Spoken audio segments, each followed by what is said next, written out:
सुहानी ने सोचते हुए खुद से कहा, इन्हें देखकर ऐसा क्यों लग रहा है जैसे यह किसी बात से डर रहे हैं। फिर सुहानी वापस अपने रूम में आ गई और मेज पर रखी मैगजीन उठाकर वहीं पर पड़े काउच पर बैठ गई और मैगजीन पढ़ने लगी। मैगजीन पढ़ते हुए सुहानी की आंख लग गई और वह वहीं बैठे बैठे ही सो गई। कियान जब रूम में आया तो सुहानी को काउच पर सोता देखकर वह उसे निहारने लगा। सोती हुई सुहानी कियान को बहुत प्यारी लग रही थी और तभी उसने सुहानी को अपनी बाहों में उठाया और उसे बेड पर लेटा दिया। सुहानी कच्ची नींद में थी, इसीलिए बेड पर लेटते ही उसकी आंखें खुल गई। दोनों के चेहरे एक दूसरे के सामने और काफ़ी ज़्यादा करीब थे। सुहानी के हाथ कियान के नेक पर घेरा बनाए हुए थे। कियान की आंखों में देखते हुए उसकी पकड़ कियान की नेक पर और थोड़ी और कस गई। कियान ने उसे सवालिया नज़रों से देखा और उसकी ओर झुकने लगा। तभी सुहानी ने अचानक से कियान को धक्का दिया और वह उठकर बालकनी में चली गई। सुहानी के दोनों गाल शर्म से लाल हो गए थे। कियान जब सुहानी के पास आया तो सुहानी सीढ़ियों से गार्डन में चली गई।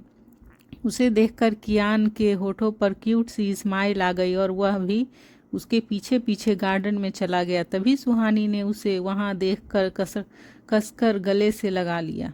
तभी सुहानी के हाथ से मैगजीन छूटकर नीचे गिर गई और उसकी आंखें खुल गई। उसने चारों ओर देखा तो वह अभी भी अपने रूम में थी। सुहानी ने अपनी सिर पर मारते हुए कहा, फिर से सपना।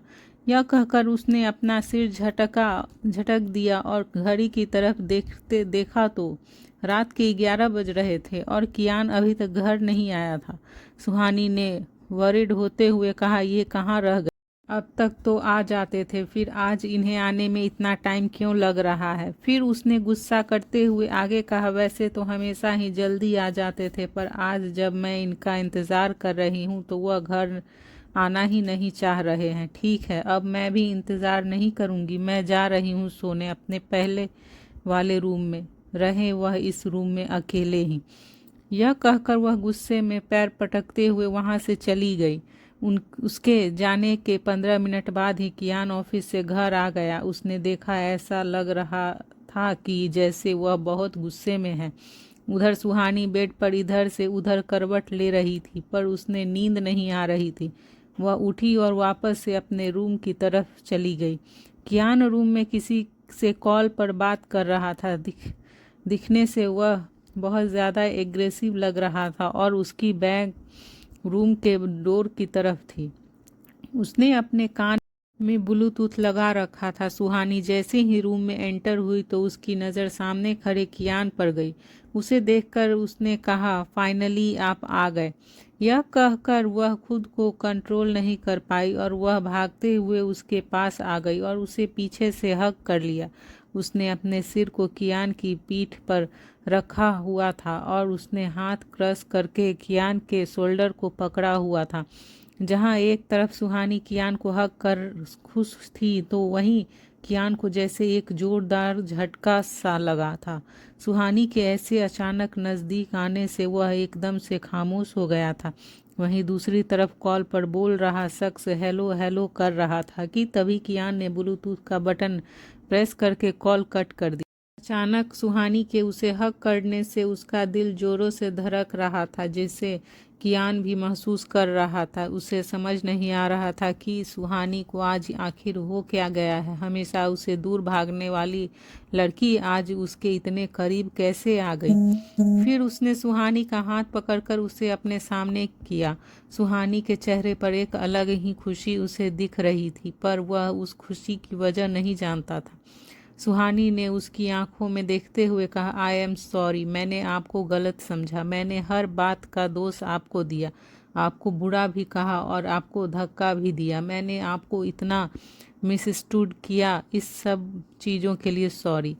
वह एक सांस में ही कियान को देखते हुए बोले जा रही थी।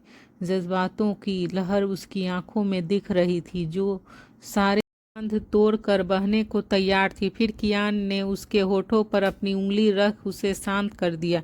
वह अब उसे एकटक देखे ही जा रहा था। सुहानी के अंदर आया बदलाव उसे अच्छा लग रहा था। वह सुहानी को देखते हुए उसे समझने की कोशिश कर रहा था। तभी सुहानी ने उसका हाथ हटाकर फिर से जैसे ही वो कुछ बोलना चाहा तो कियान ने उसके हिलते होठ को शांत कर दिया। उसने सुहानी के हिलते होठों को खामोश कर दिया। वह उसे किस कर रहा था। सुहानी की आंखें नम हो गई थी। उसकी आंखों में आंसू लुढ़क कर उसके गाल पर आ गए थे। सुहानी के हाथ कियान के नेक पर आकर बंध गए थे। अब वह भी उस किस में इन्वॉल्व हो गई थी। कियान ने उसे कमर से पकड़ा हुआ था। दोनों इतने क्लोज थे कि वह दूसरे की धड़कनों को भी सुन पा रहे थे। फिर वह उससे अलग हुआ और सुहानी के गाल पर आए आंसुओं को देखकर अपने हाथ से उसके आंसुओं को साफ करने लगा। यह देख सुहानी कियान के गले लग गई। वह उसे आज बदली बदली लग रही थी, इसीलिए कियान भी कुछ कहे बिना उसका साथ दिए जा रहा था। उसका एक हाथ सुहानी के सिर पर था। वह उसका सिर सहलाते हुए उसे शांत कर रहा था। उसका दूसरा हाथ अभी भी सुहानी की कमर को पकड़े हुए था। उसने जैसे ही अपनी कमर पर कियान की छुअन को महसूस किया तो वह अंदर तक सिहर गई और उसने अपनी आंखें कस कर बंद कर ली। साथ ही उसकी पकड़ कियान पर और कस गई थी। वह फीलिंग जिसे वह अभी फील कर रही थी उसे वह सुकून दे रही थी। वह उसकी बाहों में खुद को सेफ फील कर रही थी। फिर कियान उसकी कमर को सहलाने लगा। उसके ऐसे करने से उसे टिंगलिंग होने लगी थी। उसने कियान को धक्का देते हुए खुद से दूर किया। तभी कियान ने उसकी साड़ी का पल्लू पकड़ उसे अपने करीब खींच लिया। उसने सुहानी को पीछे से अपनी बाहों में भरते हुए उसके शोल्डर पर अपना सिर रख दिया। उसकी गर्म सांसें सुहानी को अपनी नेक पर फील हो रही थी, जो उसे धीरे धीरे मदहोश कर रही थी। तो वहीं कियान सुहानी के बालों से आ रही फ्रेगनेंस से अपना कंट्रोल खोता जा रहा था। कियान जो थोड़ी देर पहले एग्रेसिव मैन बना हुआ था, सुहानी की क्लोजनेस ने उसे पल भर में चेंज कर दिया था। फिर कियान ने सुहानी के नेक को अपने होठों से छूते हुए कहा, तुम साड़ी में बहुत खूबसूरत लग रही हो। कियान के मुंह से खुद की तारीफ सुनकर उसे अपने कानों पर विश्वास नहीं हो रहा था। उसने कियान की पकड़ से आज़ाद होते हुए उसकी तरफ देखकर कहा, क्या कहा आपने? फिर से कहना। सुहानी के इस सवाल पर कियान ने मन ही मन खुद से सवाल किया, क्या लड़कियां सच में ऐसी होती हैं? कोई भी बात यह जल्दी सुन लेती है और जब बात इनकी तारीफ की आए तो यह रिपीट करवाती हैं। फिर कियान ने उसकी बातों को इग्नोर करके आगे कहा, तुम बताओ तुम्हें क्या हुआ है आज? कल तक तो तुम मुझे देखना भी नहीं चाहती थी और आज यह सब। उसके सवालों को सुनकर वह अपनी नज़रें चुराने लगी।